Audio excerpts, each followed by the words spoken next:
E aí, pessoal, boa noite. Como é que tá o áudio e o meu rosto? Vocês conseguem ver direitinho? Beleza. Ótimo. Então vamos lá. Pessoal, não vou fazer uma introdução muito longa, porque a gente só tem 59 minutos e é muito assunto, muita dúvida, né? Então, eu vou fazer só me apresentar para quem não me conhece. Eu me chamo Fernanda, eu sou administradora do Distrofia Vesical Brasil, um grupo que eu criei há 7 anos atrás, depois do nascimento do meu filho, que nasceu com distrofia vesical. E surgiu a oportunidade de fazer essa live sobre infecção urinária, que é um assunto muito recorrente nos nossos grupos. Então, eu não sou da área médica, eu vou contar com a ajuda da doutora Amanda, vai participar, daqui a pouquinho eu vou chamar ela. Ela mesma vai se apresentar para vocês. E eu acho que é um momento que a gente tem para tirar bastante dúvida. Então, vamos direto ao assunto. Doutora Amanda, você está online? Vou te chamar agora. E aí a gente bate um papo.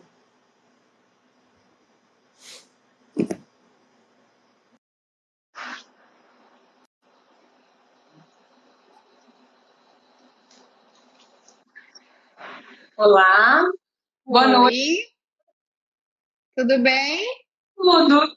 Bem-vinda. Obrigada. Obrigada por ter aceito o convite. Imagina, eu que agradeço o convite de vir aqui conversar com vocês.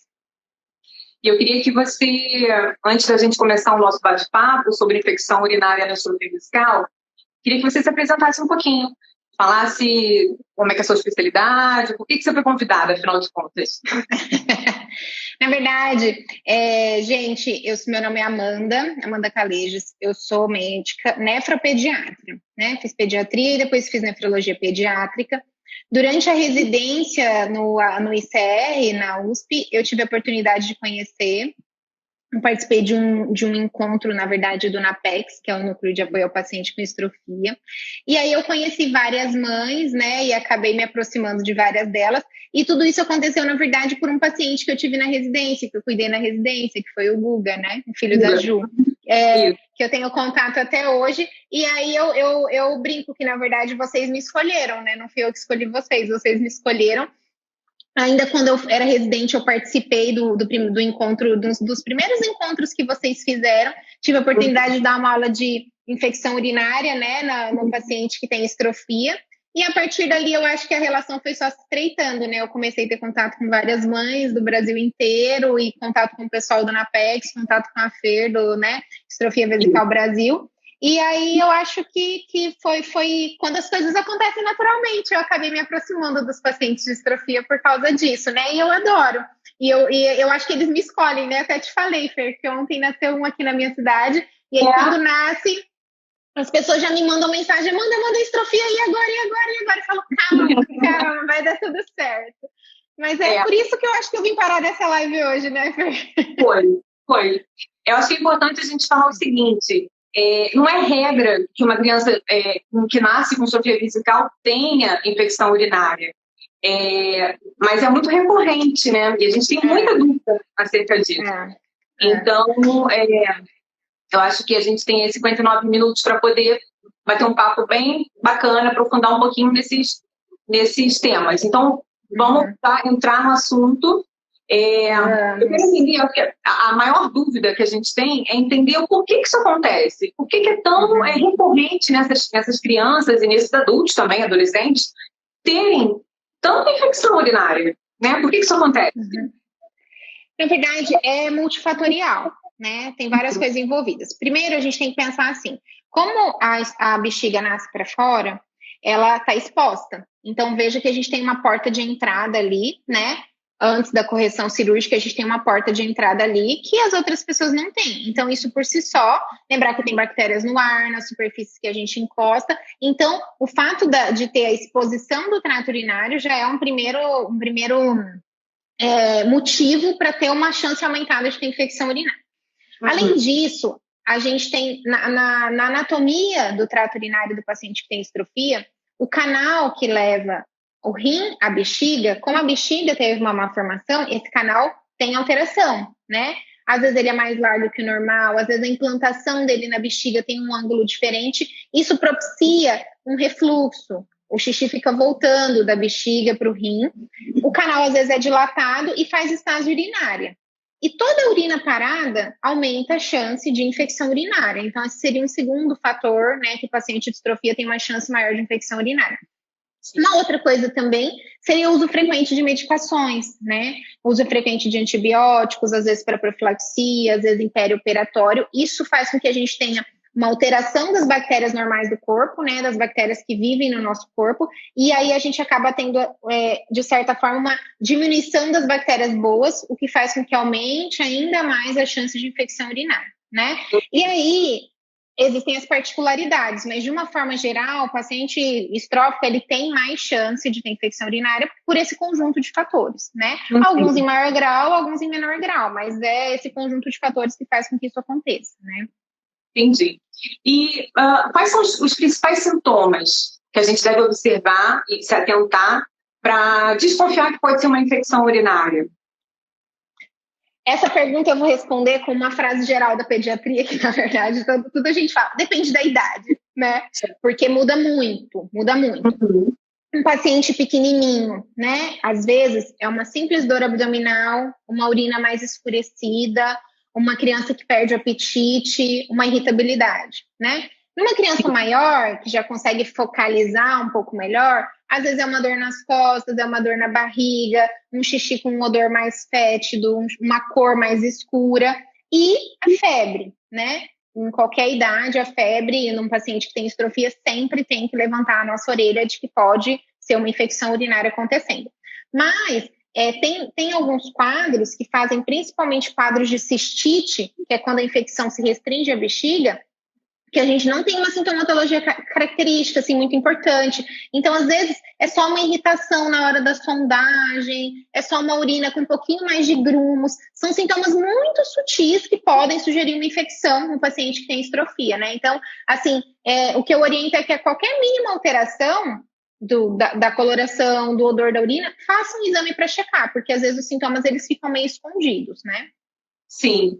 E no caso, quais seriam os exames? Como é que a gente detecta uma infecção urinária?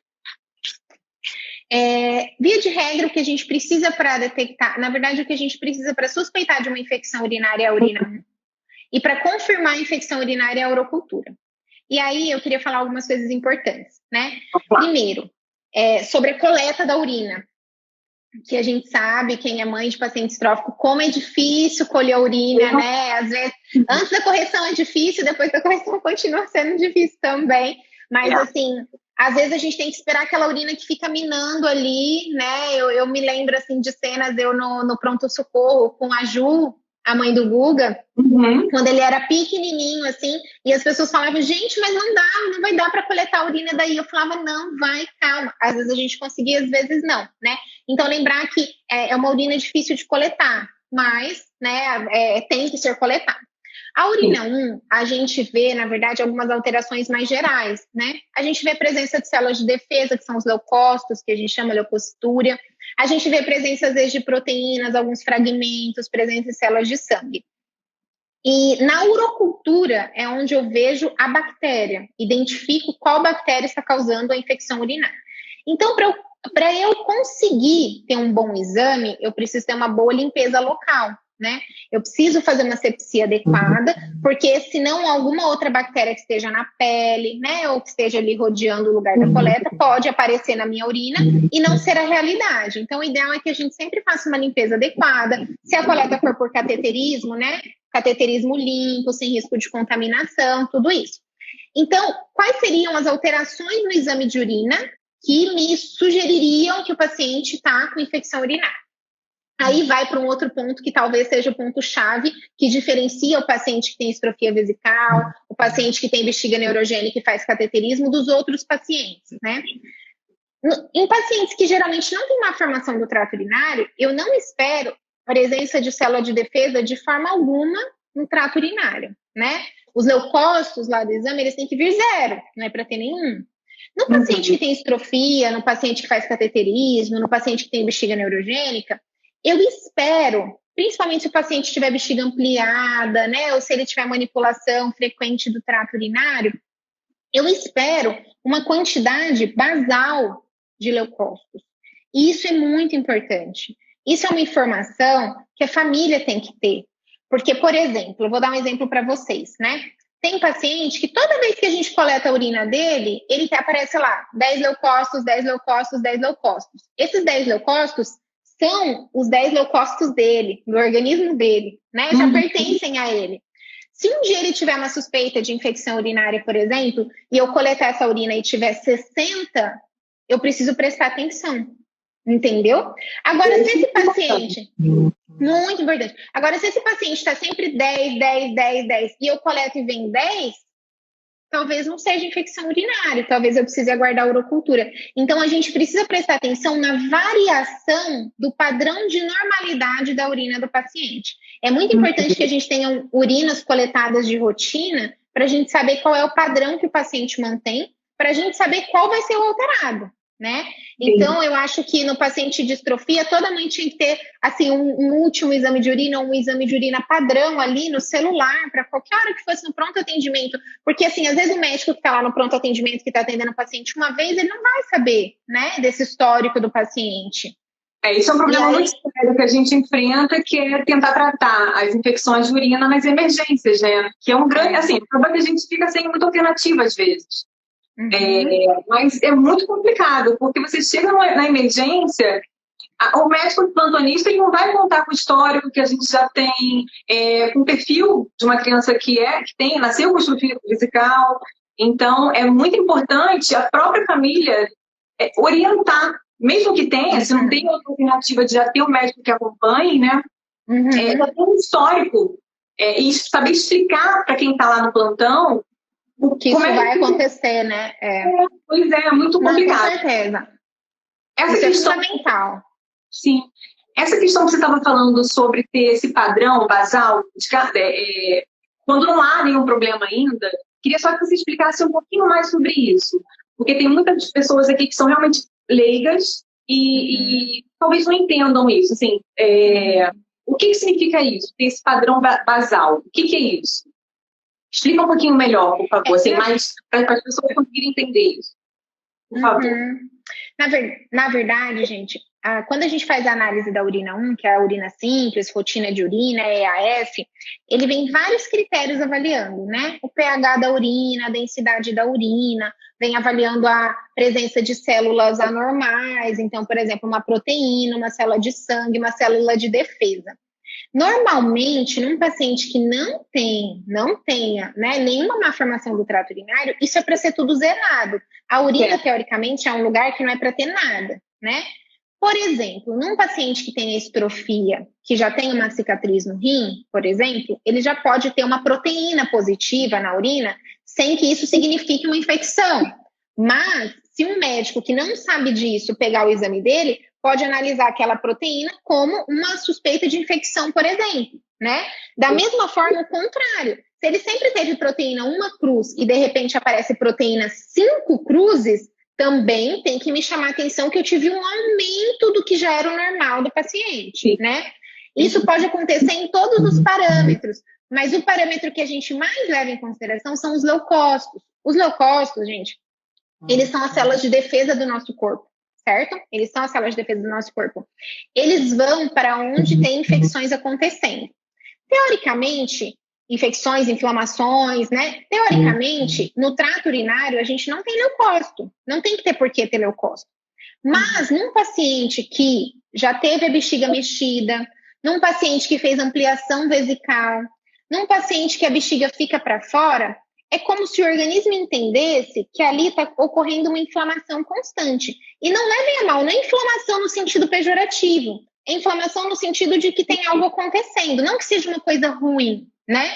E aí, quando você tem isso acontecendo constantemente, você tem uma taxa de leucócitos que é o basal do paciente, que é o que ele vai sempre, porque é o que ele convive com aquilo, digamos assim, né? E é essa taxa que é esse perfil que a gente tem que conseguir identificar para a gente conseguir identificar quando ele aumenta muito, indicando assim, por exemplo, uma possível infecção ou inflamação ou alguma outra coisa. Então, não se assustem, por exemplo, eu vou fazer um exame aqui, nunca fiz, Amanda, gostei da sua dica, nunca fiz, vou fazer um exame do meu filho que eu quero ver. A hora que você olhar lá, vai estar, por exemplo, assim, leucócitos, valor de referência menor que 5. Provavelmente, se seu filho tem distrofia, o dele não vai ser menor que 5. Vai ser 10, vai ser 12, e tá tudo bem, provavelmente ele tá convivendo com isso há muito tempo. Mas você precisa saber disso, porque na hora que tiver 80, você vai se ligar, opa, o basal dele é 10, por que tá 80? Tem algo acontecendo. Então, é nesse sentido que a gente tem que saber o basal da urina do paciente. Da mesma forma como a gente observa a cor, a gente não observa a cor da urina, a gente não observa o cheiro da urina, a gente também tem que ter esse basal dos elementos que estão presentes na urina do paciente que tem distrofia, né? Acho que deu para entender, né, Fer? Deu sim. Então, assim, eu acho que, assim, então é importante, o que você me falou agora, acho que é importante, mesmo a criança não apresentando qualquer sintoma, ela fazer, vez ou outra, um exame de rotina para ter aí, estabelecer um padrão, que é normal dessa criança, né? Para futuramente, quando surgir algum sintoma, alguma coisa diferente, ela fazer um exame para poder ser comparativo, é isso? Sim, e não só a urina, né? Que a gente está dando o exemplo da urina por causa da infecção urinária, mas o paciente de distrofia ele tem que ter um basal de vários exames, né? Do ultrassom, da cintilografia, da ureia e da creatinina, da proteína na urina, da urina. Ele tem que saber como está o funcionamento geral do rim, né? Isso também é importante, né? Entendi. Certo. E, bom, você explicou em relação às alterações laboratoriais, como é que se confirma a infecção urinária. Queria entender, uma coisa que acontece muito com as famílias que a gente acaba trocando experiência e tudo mais, tenho bactéria na urina, sou colonizada, ela está ali, entretanto não tenho sintoma nenhum. Tudo normal. Estou bem disposta, no caso da criança, né, que a disposição da criança demonstra muito se tem alguma coisa errada, mas independente da idade, está tudo certo e a bactéria está ali. Que no caso é o que se chama de a bacteriúria assintomática, né? Queria que você explicasse essa diferença da bacteriúria assintomática para a infecção urinária. O que diferencia? Vou usar o exemplo que às vezes eu uso no consultório, tá? Para os pacientes entenderem. A bactéria é como se fosse uma visita que a gente recebe na nossa casa, certo? Tem aquela visita que entra na nossa casa e ela fica lá e ela não incomoda a gente, mas ela está lá. Se eu abrir a porta do quarto, ela vai estar lá. Se de repente eu for comer uma coisa, ela vai ter comido. Ela está lá, ela está vivendo lá. Certo? Mas ela não está incomodando, ela não está trazendo transtorno nenhum. E tem aquela visita que é a visita chata, né? Que é aquela visita que incomoda a gente, que ela começa a mudar a sua rotina, que ela começa a atrapalhar suas funções, que você quer assistir TV e ela está assistindo. Então, a visita legal seria uma bacteriúria assintomática. A bactéria está ali, está na bexiga, está no rim, mas ela não está agredindo o seu corpo, ela está ali, quieta, parada. A infecção seria a visita chata, a visita que está atrapalhando. É a bactéria que chegou ali, entrou, causou reação inflamatória, começou a atrapalhar o funcionamento do rim, começou a atrapalhar o funcionamento da bexiga. Teoricamente, uma visita que não está te incomodando, você vai querer colocar ela para fora? Não, ela não está me incomodando, deixa ela aí, certo? Mas, se, por exemplo, ela começar a ficar espaçosa demais, se, por exemplo, eu for fazer uma reforma na minha casa, eu vou querer que ela saia, eu não vou querer fazer uma reforma com ela aqui. Se, por exemplo, eu for ter que tomar um remédio diferente, talvez eu queira tirar ela dali, porque pode ser que ela se aproveite daquela situação para crescer mais, certo? Sim. Em contrapartida, a visita que está incomodando, o que a gente mais sonha é o dia que ela vai embora, né? Então, a partir do momento que ela é identificada, a gente tem que instituir o tratamento. Por que eu estou falando isso? Porque, às vezes, a gente pega o exame de urocultura positivo E incomoda a gente, né? A gente vê a bactéria ali, aí a gente fica aflito, a gente fica, meu Deus, eu quero tratar, eu quero tratar, eu quero tratar. Mas às vezes a gente pode fazer outras coisas para controlar a bacteriúria, sem que necessariamente a gente precise tomar um antibiótico, por exemplo, né? Uhum. Agora, se for um paciente que está com uma bacteriúria sintomática, mas vai fazer uma cirurgia, né? Mas vai se submeter a um tratamento, talvez seja interessante a gente tirar ela dali, porque em algum momento pode ser que ela atrapalhe, né? Mas para aquele paciente que está bem, a gente pode esperar um pouco, trabalhar com hidratação, trabalhar com outras medidas e recoletar a urina para ver se isso melhorou, né? Agora não, quando é infecção, quando a visita está atrapalhando, quando ela está dando trabalho, quando ela está incomodando, aí não, aí eu preciso realmente erradicar ela, né, naquele momento que eu identifiquei. Então, a bacteriúria sintomática, ela tem que ser tratada quando ela tem risco de virar uma infecção, quando ela tem risco de virar uma visita chata, né? E alguns outros casos também, paciente que usa tratamento imunossupressor, gestante, por quê? Porque pode ser que a visita legal se torne uma visita chata a qualquer momento, entendeu? Sim. Por exemplo, para fazer de repente um exame, uma uretrocistografia, é indicado que sim, tenha aí é indicado. Sim. Sim, vai fazer um exame, vai fazer uma cirurgia, vai fazer um tratamento, aí é indicado realmente que você trate, né? E erradique a bactéria que está ali. Sim, era a próxima pergunta. Bacteriúria sintomática, devo tratar com antibiótico? Então, assim... Nessas situações, sim. Cada caso tem que ser avaliado individualmente, principalmente estrofia vesical, é isso, né? Cada caso é um caso, cada caso tem que ser avaliado individualmente. E, inclusive, é importante dizer que essa live a gente está trocando informações, mas não substitui, obviamente, uma ida ao médico. Você tem um médico que te conheça e que te cuide, né? Individualmente. Eu li um texto, só fazer um parênteses rapidinho, eu li um texto hoje de uma outra pediatra que ela postou no Instagram dela, que eu achei fantástico.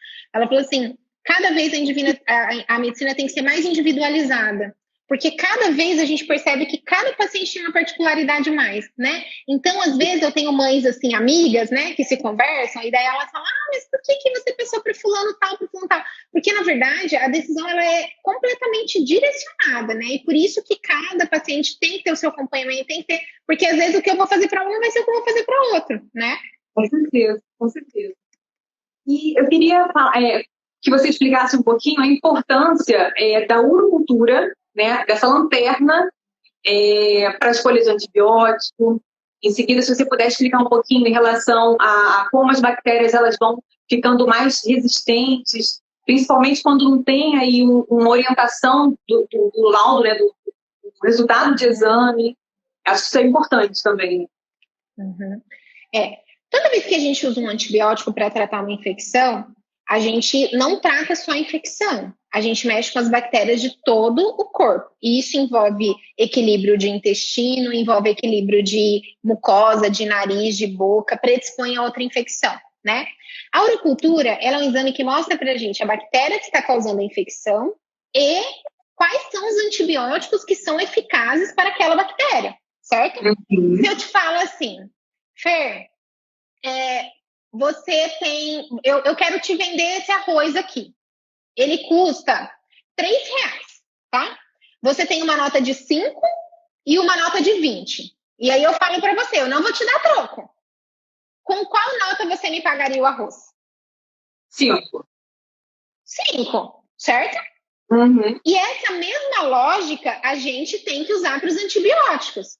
Quando eu sei a bactéria, quando eu sei o antibiótico que combate a bactéria, eu vou usar o antibiótico com a menor potência, que é eficaz para aquela bactéria.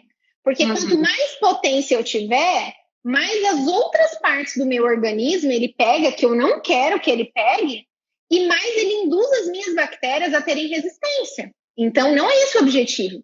Então, a gente tratar qualquer infecção que seja guiada por cultura é o que a gente deseja, porque a gente usa somente o que a gente precisa. A gente não desperdiça remédio, né? E isso é muito importante. Isso é muito importante porque são pacientes que às vezes não vão usar um antibiótico, vão usar 2, 3, num ano. Então, se eu fico gastando antibióticos desnecessariamente, eu tô me queimando. Eu tô dando meus R$20 ali quando eu podia dar 5.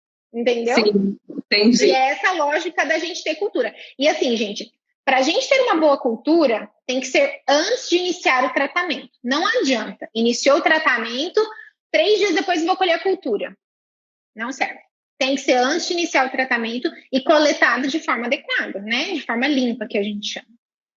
Às vezes acontece de não dar tempo e você começa o antibiótico, porque tem que esperar a cultura e demora aí uns 4 dias, 3, dependendo do local. Não. Mas você tem que colher antes. O resultado, a gente não espera. A gente colhe, inicia o tratamento empiricamente, e aí, depois que sair a urocultura, você ajusta. Mas você colhe sempre antes de iniciar. Quer dizer, gente, isso aqui a gente está falando é uma orientação, né? De repente, Amanda, eu tô aqui numa cidade, não tem cultura, eu vou esperar para começar o antibiótico. Não, você começa, depois a gente vê o que a gente faz. Mas sempre que possível, o ideal é que a gente colete uma cultura antes, né? Porque senão o antibiótico vai maquiar o resultado, né? O antibiótico orgulhoso, cara. Sim. Certo. Uma dúvida que a gente também tem recorrente é em relação à profilaxia. Isso aí eu vou me esconder aqui também. Pode não. Vamos fugir. Polêmica. Volta aqui. Esse antibiótico profilático, meu Deus. Essa é uma coisa boa. Então, você explica pra gente o que é isso e explica pra gente em que momento é necessário realmente entrar com um antibiótico profilático. O antibiótico profilático que a gente fala, toda vez que a gente fala profilaxia, a gente está falando em prevenção, certo? E não em tratamento, né? Quando tem uma coisa muito importante, eu preciso tratar. Quando eu quero prevenir, eu falo em profilaxia.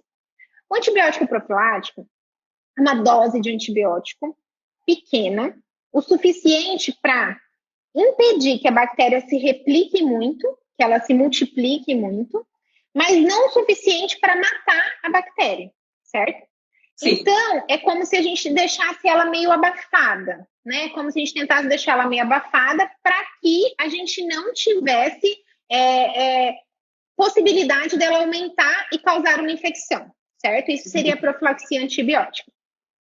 Qual é o problema da profilaxia? Porque se fosse para pensar assim, fala, não, vamos todo mundo tomar antibiótico profilático para sempre, para tudo, ninguém nunca mais vai ter infecção de nada e a gente resolve todos os problemas, né, da vida. Mas, como eu falei no que eu expliquei anteriormente, todo antibiótico que a gente usa, ele pode e ele tem vários efeitos colaterais, né? Ele induz a bactéria a tentar combatê-lo e com isso causa as resistências bacterianas, as superbactérias que a gente escuta por aí, né?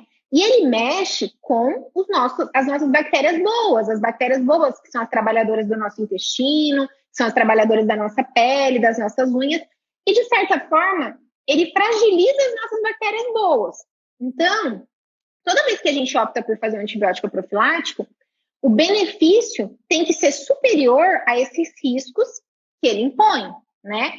Senão a gente dava para todo mundo sem se preocupar. Sim. Quando a gente considera que esses riscos são superiores, por exemplo, um paciente que está aguardando uma cirurgia, e aí eu não quero de jeito nenhum que ele pegue uma infecção naquele período, porque senão vai atrasar a cirurgia e vai ter algum problema. Excelente, vamos usar a profilaxia, certo? Um paciente que tem, por exemplo, um refluxo, um xixi que volta da bexiga para o rim, de muito alto grau, fazendo com que a dificuldade da drenagem de urina seja imensa. É um paciente que provavelmente se beneficia da profilaxia, porque eu sei que depois que ele crescer, isso vai melhorar. Então, eu vou conseguir tirar a profilaxia quando o refluxo dele melhorar, né? Então, a profilaxia, a gente tem que saber usar ela como nossa aliada. Ela não é de todo ruim, mas ela não é inócua. Não é uma coisa que eu posso sair usando sem ter efeitos colaterais, né? O que a gente viu é que para algumas situações, pacientes que... Tá me ouvindo, Fer? Perdi um pouquinho aqui. Tô ok. Tá. O que a gente vê, e os estudos mostram, e que para algumas situações, o que a profilaxia faz, quando a gente usa por muito tempo de forma indiscriminada, ela, na verdade, diminui o número de infecções que a criança possa ter, porém, aumenta a resistência da bactéria quando a criança tem infecção. E aí a gente se questiona, o que talvez fosse menos pior? Ter mais infecções, mais fáceis de tratar, ou ter menos infecções, porém com mais dificuldade de tratar, tendo que usar antibióticos mais fortes, né? Então, em algumas situações, a profilaxia é muito nossa aliada, muito. Em algumas situações, talvez seja melhor ficar sem ela. E aí, novamente, volto a dizer aquilo que eu falei, né? A conduta é completamente individualizada. Pelo amor de Deus, ninguém sai suspendendo profilaxia sem conversar com o nefro de vocês, com o cirurgião de vocês. Não vão me matar. Não, a Amanda foi lá na live, mandou a gente parar, falou que não. E normalmente essas pessoas usam o profilático como a atrofia vesical é um processo reconstrutivo, né, cirúrgico, de anos, assim, normalmente faz num período a profilaxia, por alguma razão, até fazer uma cirurgia, às vezes por uma correção do refluxo, enfim. Só que às vezes essa cirurgia tem um espaçamento muito grande, né? E a profilaxia fica durante muito tempo, muitos anos, às vezes. Quando isso acontece, a profilaxia, mesmo como é uma quantidade pequena, ela também cria resistência, ela chega a um determinado momento que você toma um profilático e ainda assim fica com infecção urinária, porque aquilo ali já não serve. Ele tem que fazer a mudança do medicamento até chegar na cirurgia para tentar corrigir, né? Porque às vezes o problema é anatômico. Na verdade, na atrofia vesical, o problema praticamente todo é anatômico, né? Então, o cirurgião faz todo um trabalho de correção para que a coisa fique mais normal possível. Só que é muito espaçado uma cirurgia da outra e normalmente essas crianças ficam durante anos usando profilático. E aí acontece às vezes de estar usando, como eu falei antes, e ainda assim fazer infecção urinária. Nesses casos, vai modificando o medicamento. Tem um período, normalmente, assim, uma data de validade, digamos assim, um tempo limite, ou isso é realmente do organismo da criança, de como vai respondendo, como é que isso funciona? Eu acho que, assim, a gente tem que avaliar caso a caso, né? Mas, via de regra, a nossa maior preocupação são os primeiros anos. Porque nos primeiros anos, a criança, o refluxo dela na estrofia é maior, porque a gente sabe que depois que a criança vai crescendo, o refluxo vai melhorando, a bexiga vai melhorando, o refluxo vai melhorando, né? Então, assim, no começo é complicado essa questão de manter ou não a profilaxia, porque refluxo de alto grau, uma cirurgia, né, perto da outra, e às vezes você ter uma infecção, você pode atrasar ainda mais o tempo cirúrgico, né?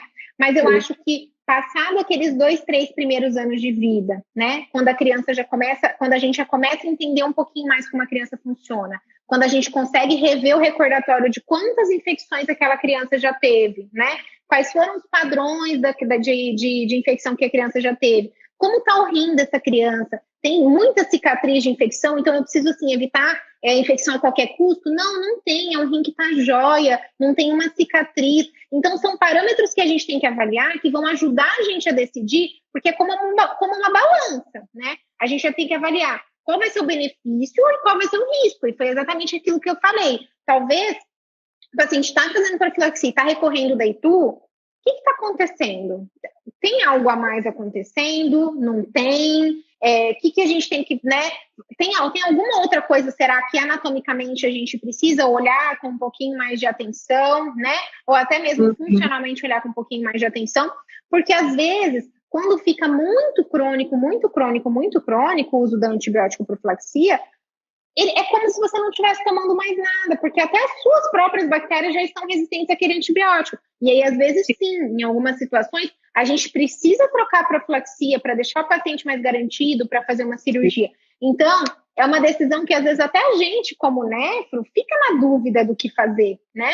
Assim, mantém, tira, põe. Então, assim, depende muito do histórico, de quantas infecções já teve, qual é o padrão da bexiga, qual é o grau do refluxo, quantas cicatrizes esse paciente tem, já tem sinais de doença renal crônica associada a cicatrizes pelo refluxo. Então, às vezes aquele paciente que jóia, o refluxo baixo grau, nunca teve infecção, a gente arrisca deixar sem profilaxia, mesmo que esteja esperando, né, uma próxima, enfim. Mas, assim, é sempre um campo minado essa questão da profilaxia, né? Nós, clínicos, somos muito racionais na prescrição da profilaxia, porque a gente sabe, a gente que cuida das intercorrências clínicas, a gente sabe que às vezes não vai fazer tanta diferença e vai até atrapalhar, porque daí vem aquela bactéria chata, que tem que usar antibiótico na veia, enfim, mas é difícil, né? É muito difícil, assim, é individualizado mesmo, né? Por isso que eu falo, tem que ter um nefro para chamar de seu, para te conhecer, né?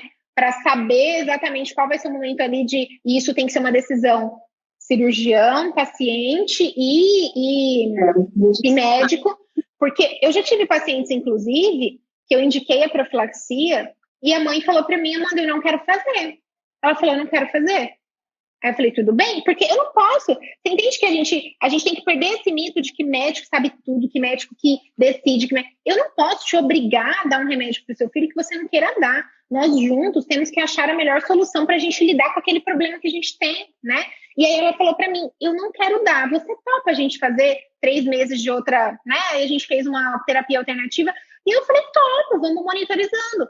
Colhemos urina a cada 15 dias e fomos e vamos. E ficou joia, né? É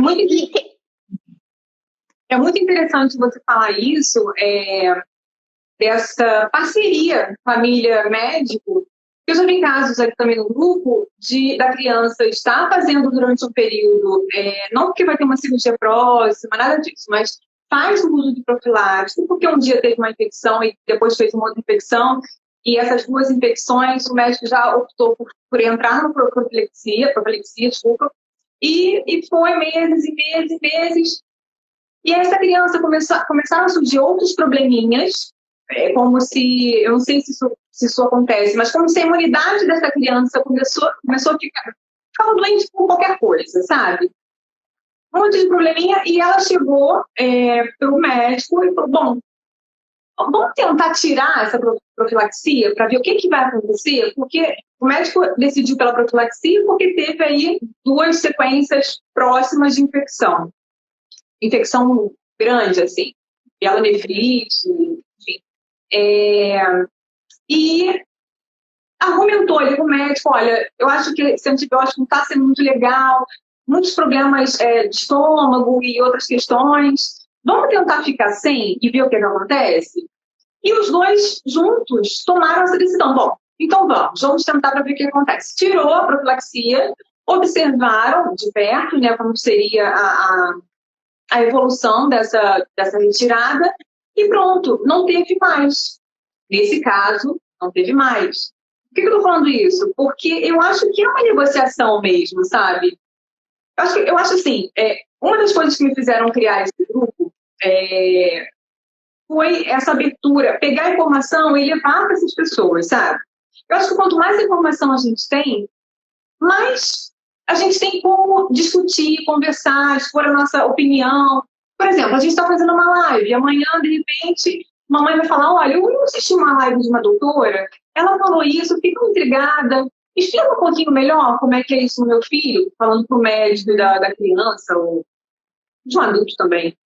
Então, isso eu acho, assim, minha opinião particular, acho que é importantíssimo você ter essa abertura com o médico, né? Principalmente terapia fiscal, que é uma formação extremamente rara, né?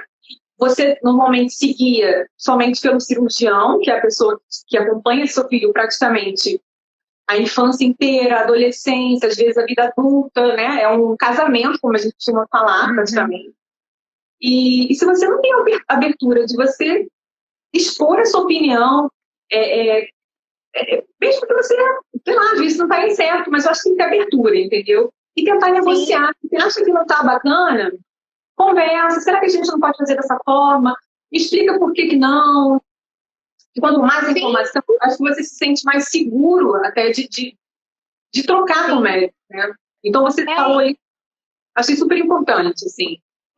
E a gente como médico, assim, o médico ele tem culturalmente aquela posição de superioridade, né? Assim, aquela coisa de tipo, eu que sei. Isso é uma coisa meio cultural, na verdade, né? E eu acho que a gente tem que trabalhar um pouco para desconstruir isso, né? Na verdade, a gente tem acesso a uma informação médica que os leigos não têm, que os pais não têm, mas os pais, eles têm acesso a uma informação de rotina, de conhecer o filho, que a gente não tem, né?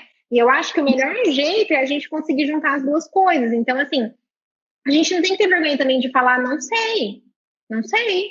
Ai, Amanda, o que você acha da gente, sei lá, usar leite de cabra para prevenir a infecção do meu filho? Nunca li nada sobre isso. Calma, vou estudar. Hoje em dia, né, o mundo permite isso, o mundo é dinâmico, a gente não consegue acompanhar todas as coisas. E isso eu falo para tudo, né? Especificamente para o paciente estrófico, gente, quantos estudos a gente acha, sabe? Quase nada. Então, quer dizer, não existe uma verdade absoluta, né? Não existe, na verdade. Então, assim, são tentativas, erros, né? Às vezes a gente acerta, às vezes a gente erra, mas eu acho que a função do médico é explicar qual vai ser a vantagem e o risco de tentar e a vantagem e o risco de não tentar, qualquer tratamento que seja. E juntos a gente tem que decidir, né? Óbvio, nós estamos falando aqui, gente, de situações, né, conflitantes. Tem algumas situações que envolvem vida e morte, tal, que aí realmente tem situações que a gente precisa ser um pouco mais enfático, né? Mas nessas situações, como essas coisas que a gente está discutindo agora, são todas coisas conversáveis, né? Sim. Então, olha só, eu quero agora entrar num assunto que eu já busquei tanta informação a respeito disso e até hoje não cheguei a conclusão nenhuma. Né? Então, assim, se eu estava falando sobre verdade absoluta, cranberry. Cranberry. A gente quer saber o que está acontecendo. Sim ou não? O que você acha? Talvez, Fer. Só tô te não me pede para responder sim ou não. Não, tô brincando. Talvez. O cranberry, ele ficou famoso com estudos feitos em um grupo muito definido, que eram mulheres jovens com cistite de repetição, certo?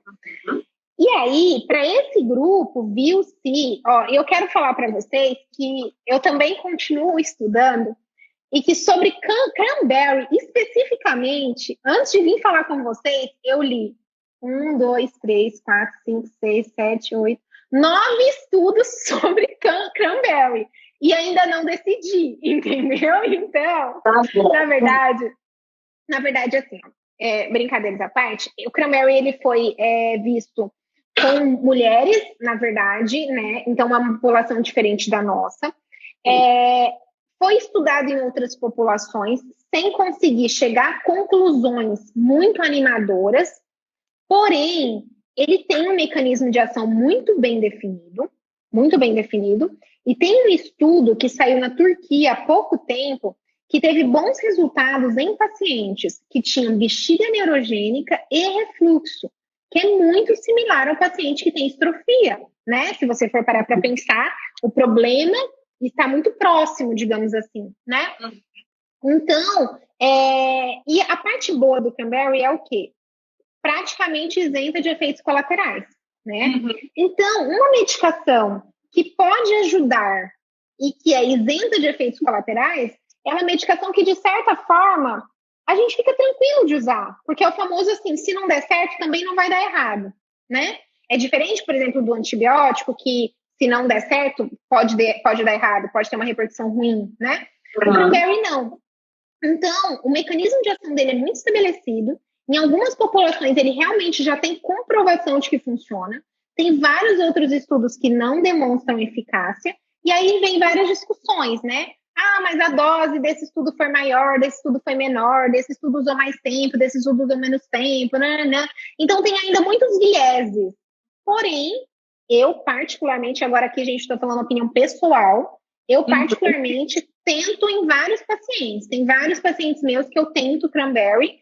Tem uns que toleram, tem uns que não aguentam tomar, tem uns que acham que muda muito a coloração da urina e não se adaptam. Porém, eu tento, em alguns pacientes, sim, o cranberry. Então, como não tem nenhum efeito colateral, vale a pena experimentar, testar. Tentar. Tá. Ultimamente, a gente tem ouvido também falar muito sobre o Demanose, né? Vai por esse mesmo caminho do cranberry? Mesmo caminho. Tá. A gente está com um tempo curto, que são 59 minutos, então eu vou Já acabou, tá acabando. Não, tá quase. Meu Deus, eu falo demais, gente. Desculpa, não tinha pra falar nada. Olha, eu queria fechar pelo menos o nosso bate-papo para abrir algumas perguntas que eu recebi, falar um pouquinho sobre intestino probiótico. O que acontece? O que você vê a relação de como o intestino da pessoa funciona, quanto ele é saudável ou não, e quanto se interfere na infecção urinária e os probióticos?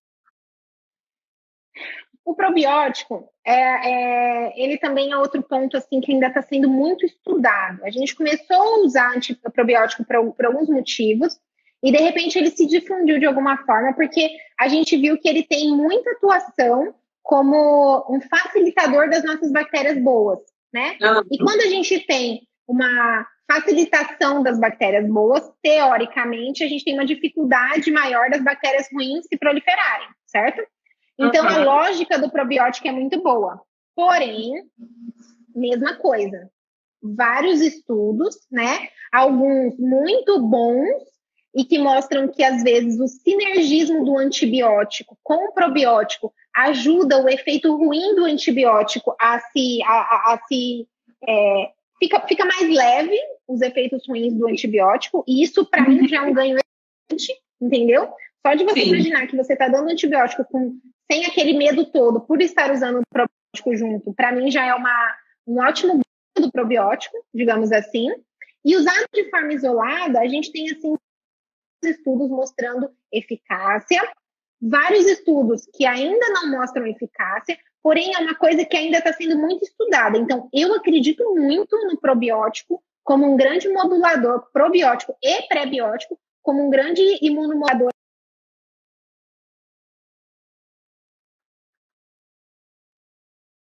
Oi? Voltou. Tá me ouvindo? Tá me ouvindo? Até que parte vocês ouviram? Que o probiótico e o prebiótico, parte daí. Probiótico e prebiótico vai a pena. Eles, assim, eu acho que a gente ainda vai descobrir muito, a gente ainda vai conseguir ter mais resultados com eles, porque ainda são poucas cepas que a gente estuda, né? A dose ainda é muito discutível, mas eu acho sim que para o futuro a gente vai muito conseguir usar tanto o prebiótico quanto o probiótico para várias coisas. E eu, particularmente, agora, gente, opinião pessoal, tinha que pôr uma tarde, assim, né? Opinião pessoal. Eu, particularmente, baseado em vários estudos que vejo, uso concomitante com alguns antibióticos, uso após alguns antibióticos e uso para algumas outras situações, inclusive para tentar melhorar ali a questão da prevenção da infecção urinária, mas para várias outras coisas eu também uso. Um dia a gente pode falar mais sobre isso, aprofundar, né? Pode, porque esse tema acho que dá uma live inteira, né? Tá. Bom, olha só, para fechar, a gente quer saber os exames de rotina e como monitorizar uma pessoa com distropia vesical. Na rotina e acompanhando, avaliando quais são os exames que a gente faz para estar à frente da infecção, digamos assim. O que acha? Gente, a infecção ela é preocupante porque a infecção leva cicatriz no rim.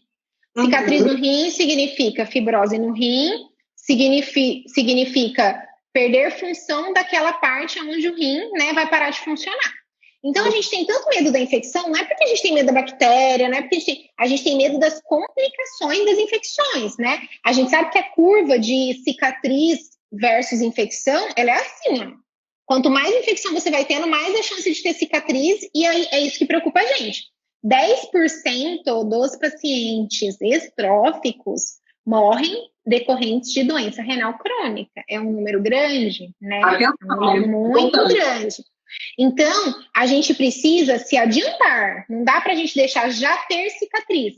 Por isso que, quanto antes a gente trata a infecção, quanto antes a gente controla a bactéria, quanto antes a gente faz esse rim trabalhar de uma forma melhor, a gente está se antecipando ao problema, trabalhando com prevenção, né? Prevenir a cicatriz para prevenir a doença renal crônica, certo? Então, de uma forma geral, como a gente faz essa monitorização? A gente tem vários exames disponíveis. Hoje em dia, a gente já tem muita coisa que a gente consegue fazer.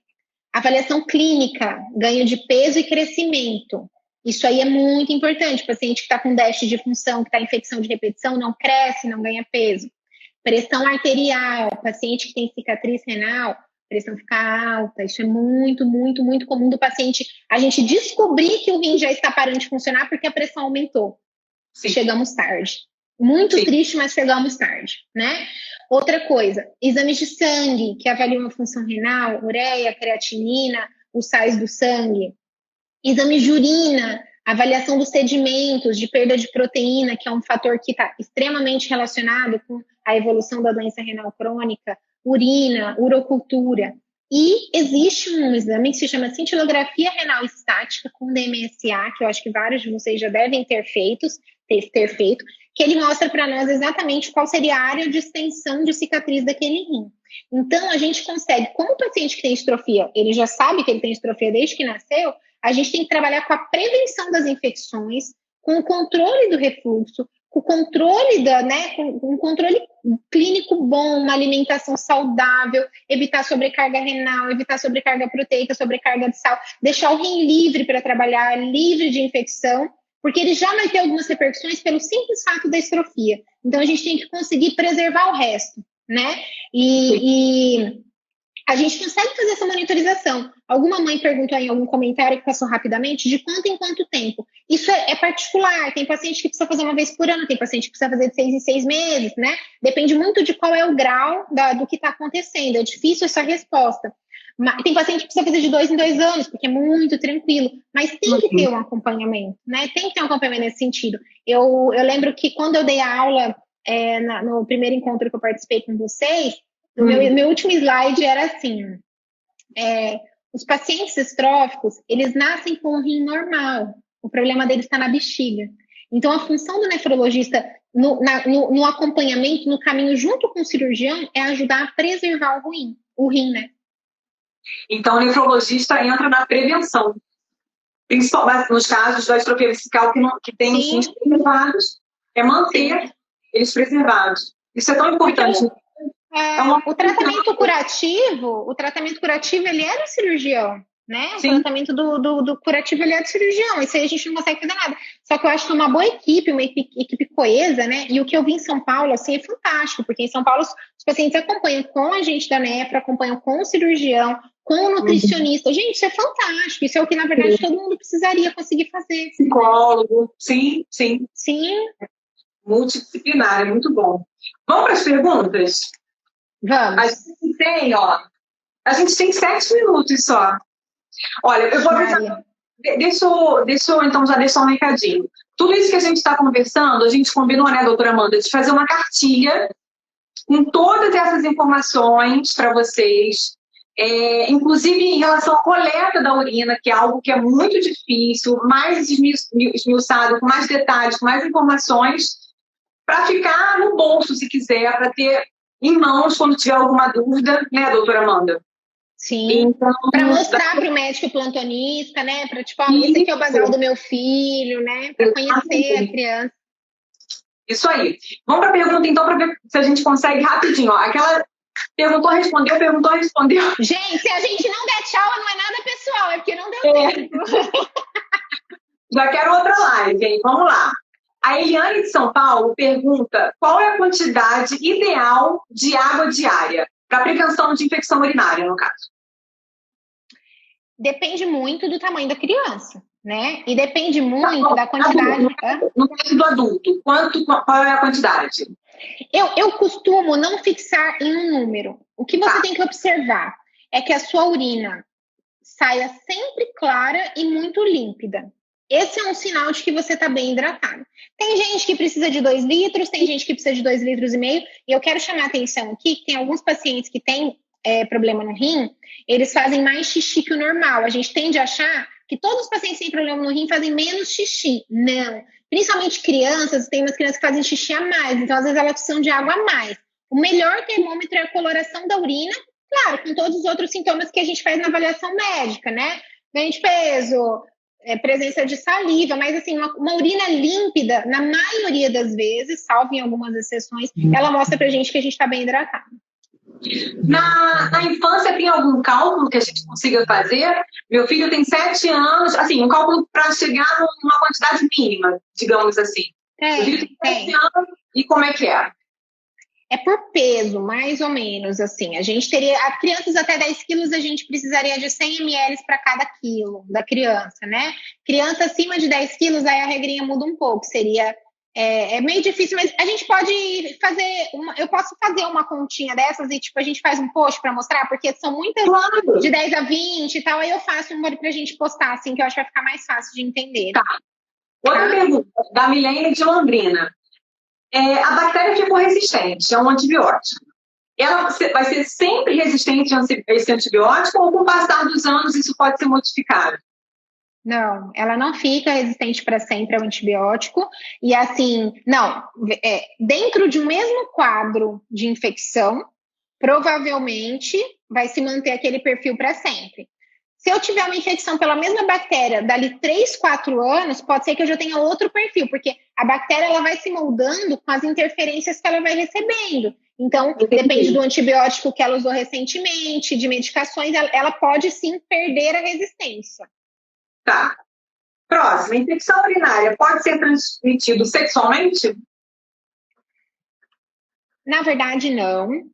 Porém, durante a relação sexual, existe uma, principalmente para mulher, durante a relação sexual você tem um contato ali dos órgãos, então o que você muda às vezes é a colonização, a bactéria que está no seu parceiro ou que está em você pode grudar nele e a partir dali subir, mas não que a relação transmita infecção, tá?